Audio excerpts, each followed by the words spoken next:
8 సంవత్సరాలు ఈ లోకంలో జీవించి 69వ సంవత్సరం జరుగుతుంది. కాబట్టి తన యొక్క దేవుడు అప్పగించిన పనిని ముగించుకొని ఆయన మరి పరలోకానికి ఆయన వెళ్ళిన ఆయన ప్రేమించి వచ్చినటువంటి బంధువులు, కుటుంబ సభ్యులు, శ్రేయోభిలాషులు, ఆఫీసు వారు, ఇంకా మరి స్నేహితులు, వీరందరిని బట్టి కూడా మీకు ఎంతో వందనాలు చెల్లిస్తూ ఉన్నాం. ఒకవేళ అవకాశమే ఉండుంటే చాలా మంది చాలాసేపు చెప్పేదానికి సిద్ధంగా ఉన్నారు ఆయన గురించి. తెలుగులో ఓ మాట అంటారు, అజాత శత్రువు అని. కాబట్టి ఆయన అందరూ ప్రేమించినటువంటి వ్యక్తి, ఆయన్ని కూడా అందరూ ప్రేమించారు. ఆయన గురించి చెప్పాలంటే చాలా మంది చెప్పేదానికి సిద్ధంగా ఉన్నారు. కానీ మనకు వాతావరణం అనుకూలించక త్వరగా ముగించడం, అంచెలను తొందరగా మొదలు పెట్టడం కూడా జరిగింది. 11 గంటలకి ఇక్కడ ముగించుకుని తర్వాత మరి అక్కడ భూస్థాపన కార్యక్రమం కూడా వారి యొక్క పొలంలో, మీరు ఇంతకుముందు గుర్తుంటుంది, మా నాన్నగారిని అక్కడే సమాధి చేశారు. ఇక్కడైతే మరి దగ్గరలో సమాధులు అంటే మీ అందరికీ తెలుసు, ఆ ఏరియా అంతా మరి అంత ఆరోగ్యకరమైన ఏరియా కాదు. అందుచేత పొలంలోనే, వారి యొక్క సొంత పొలంలో మా నాన్నగారి యొక్క సమాధి అక్కడే దగ్గరలోనే భూస్థాపన చేయటం జరుగుతుంది. అయితే తెలుసు కదా, భౌతికంగా కొన్నాళ్ళు వారితో జీవించిన తర్వాత బంధువులు కావచ్చు, స్నేహితులు కావచ్చు, భౌతికంగా విడిపోవటం అనేటువంటిది కొంచెం దుఃఖం కలిగిస్తుంది. కానీ అది శాశ్వతమైన దుఃఖం కాదు. ఇది మరో ప్రసంగం కాదు. కానీ ఇప్పుడే కరెంట్ ఆఫ్ చేశారు, దానికి ఎట్టనో 20 నిమిషాలు కావాలంటే నేను 20 నిమిషాలు తీసుకుంటానని కాదు. కానీ అయితే భౌతిక సంబంధమైనటువంటి ఆ యొక్క కలిసి ఉండటాన్ని బట్టి బంధువులు, స్నేహితులు కొంత కన్నీరు కారుస్తారు. కానీ అది శాశ్వతమైన కన్నీరు కాదు. ఎందుచేతనంటే ఆయన కన్నీరు లేని చోటుకి వెళ్ళిపోయారు.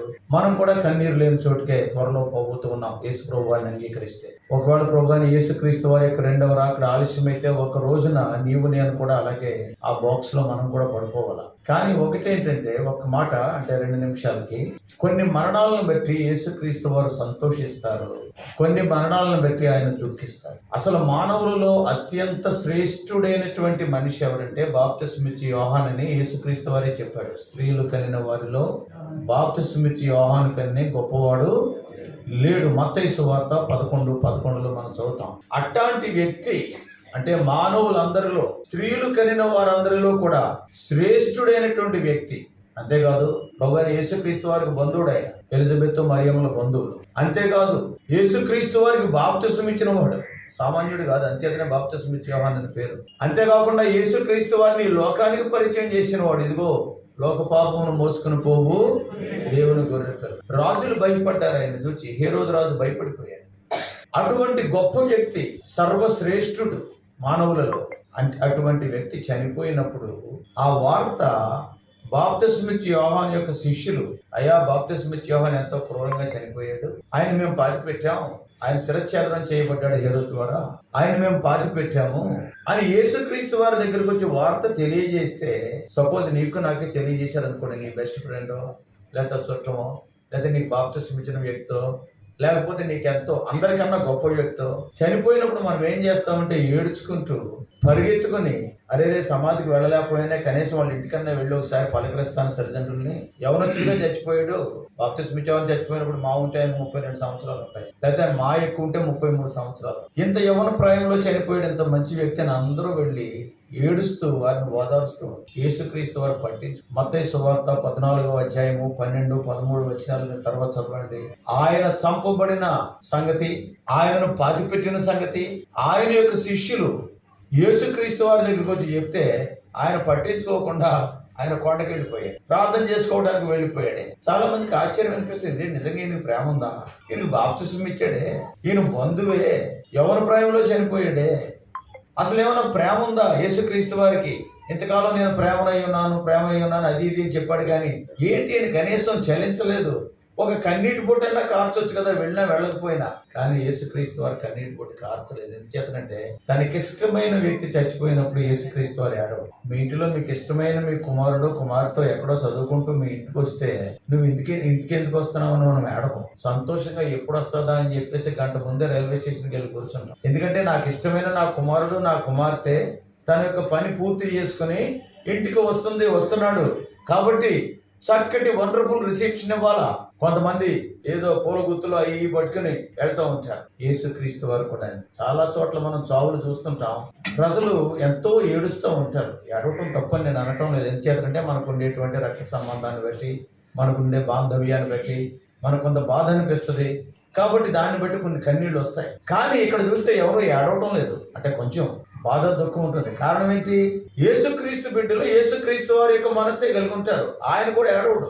నా కుమారుడు నా దగ్గరికి వచ్చేసాడు, ఇచ్చిన పని పూర్తి చేసుకుని వచ్చేసాడు, చాలా సంతోషం. రాళ్ళు పెట్టి కొడుతుంటే, స్టెఫన్ కొడుతుంటే ఆయన లేచి నిలబడి ఆయన ఆహ్వానించడానికి ఆయన పరలోకంలో అపోస్తల కార్యాలు 7వ అధ్యాయంలో మనం చదువుతాం. కాబట్టి నీ మరణాన్ని బట్టి కూడా దేవుణ్ణి సంతోష పెట్టవచ్చు నువ్వు మానవుడిగా. కానీ వేరే మరణం దగ్గర ఏడిచాడు ఆయన. యోహాను సువార్త 11:35లో మనం చదువుతాం, యేసు కన్నీళ్లు విడిచెను. లాజరు 11వ అధ్యాయంలో చూస్తే చరిత్ర చెప్పేది ఏంటంటే, లాజరు యేసు ప్రభువుని అంగీకరించలేదు. అప్పుడు ఆయన ఎప్పుడు అంగీకరించాడంటే, తాను మృతుల్లో నుంచి లేపబడిన తర్వాత.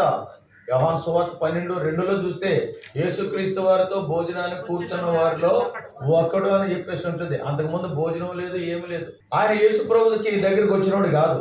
అంటే మా మాటలో చెప్పాలంటే మన భాషలో యేసుక్రీస్తు వారిని అంగీకరించిన వాడు కాదు.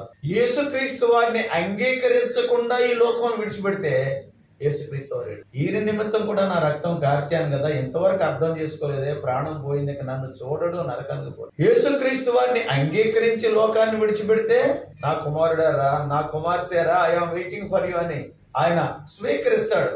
వండర్ఫుల్ రిసెప్షన్, వెల్కమ్ ఉంటుంది అక్కడ. యేసుక్రీస్తు వారిని అంగీకరించకుండా చనిపోతే, నీ పాపాలు క్షమించబడకుండా ఈ లోకాన్ని విడిచిపెడితే చుట్టూ ఉన్నవారు ఏడుస్తారు, యేసుక్రీస్తు వారు కూడా ఏడు. కాబట్టి ఇది నన్ను ఒక ప్రశ్న. గవర్రాజు గారి యొక్క భౌతికాయం ఉంది మన మధ్యలో. ఆ సందర్భంలో చెప్తున్న మాట అంటే ఆయన ఇచ్చేటువంటి ఆఖరి ప్రసంగం ఇది. ఎంచేతంటే భూస్థాపన దగ్గర ఎక్కువసేపు మనం గడపకపోవచ్చు. కారణం ఏంటంటే బయట వర్షం ఇదంతా కూడా అననుకూలంగా ఉంది.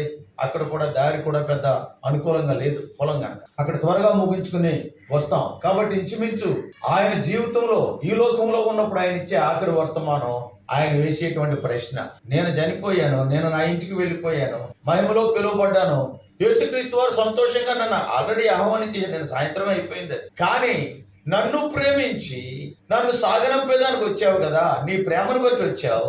కానీ నువ్వు చచ్చిపోయినప్పుడు యేసుక్రీస్తు వారు సంతోషిస్తాడా, దుఃఖిస్తాడా? ఒక తీర్మానం చేసుకో. అది ఆయన కోరిక. ఆయన మనం ప్రేమిస్తూ ఉంటే, ఎవరైనా మనం ప్రేమిస్తూ ఉంటే తరచుగా వాళ్ళని కలుసుకోవాలా, చూడాలని ఆశపడుతూ ఉంటాం. ఆయన్ని ప్రేమిస్తూ ఉంటే, ఆయనను కలుసుకోవాలంటే మార్గం ఒక్కటే, యేసుక్రీస్తు వారిని నీ సొంత రక్షకుడిగా అంగీకరించాలి. అప్పుడు నువ్వు లోకంలో ఉన్న ఆయన సంతోషిస్తాడు, లోకాన్ని విడిచిపెట్టిన ఆయన సంతోషిస్తాడు. కాబట్టి ఇది ఒక తీర్మానం చేసుకునేటువంటి సమయం. ఎవరి మరణానికైనా మనం వెళ్ళినప్పుడు వాళ్ళ మరణం అయిపోయింది, వాళ్ళ జీవితం అయిపోయింది, మనమేం మార్చలేము ఇంకా. కానీ మనల్ని మనం పరీక్షించుకునే దానికి దేవుడు ఇచ్చే మరొక అవకాశం అది. నాయనా, రేపు పొద్దుట నువ్వు కూడా దీనిలో పడుకుంటావు, దేవుడు నాతో చెప్తున్నాడు, దేవుడు వేరే వాళ్ళతో చెప్తున్నాడు. కాబట్టి ఆ దినాన్ని నీ జీవితాన్ని బట్టి దేవుడు సంతోషిస్తాడా లేదు, అది ఆలోచన. దేవుడు సంతోషించాలంటే యేసుక్రీస్తు వారిని రక్షకుడిగా అంగీకరించి, యేసయ్య నా పాపాలు క్షమించు, నన్ను కడుగు, నీ రక్తంలో కడుగని అడుగు, దేవుని బిడ్డగా మారుతావు. ఆయనకు రూపాయలు ఇవ్వక్కర్లేదు, యాత్రలు చేయక్కర్లేదు, చేయక్కర్లేదు. నీ హృదయంలో పశ్చాత్తాపడి యేసు నీ రక్షకుడిగా స్వీకరించి, లేకపోతే యేసు ప్రభు వారు నువ్వు చనిపోయినప్పుడు కూడా సంతోషం. కాబట్టి గవర్రాజు గారు తెలుసు, మా చెల్లి యొక్క భర్త, అంతేకాకుండా మరి ఎంతో మందికి ప్రియుడు, మన చేతన అనేక మంది వచ్చాం. కాబట్టి తీర్మానం చేసుకో. ఆయన మీద నీకు గౌరవం ఉన్నప్పుడు యేసు క్రీస్తు వారి పక్షంగా రా. తర్వాత ఇప్పుడు వచ్చిన వారందరిని బట్టి కూడా వందనాలు చెల్లిస్తూ ఉన్నాం. ఇప్పుడు మరలా ఉండేటువంటి భౌతికాయాన్ని మరి ఆ బాక్స్ లో షిఫ్ట్ చేస్తారు. God bless you all.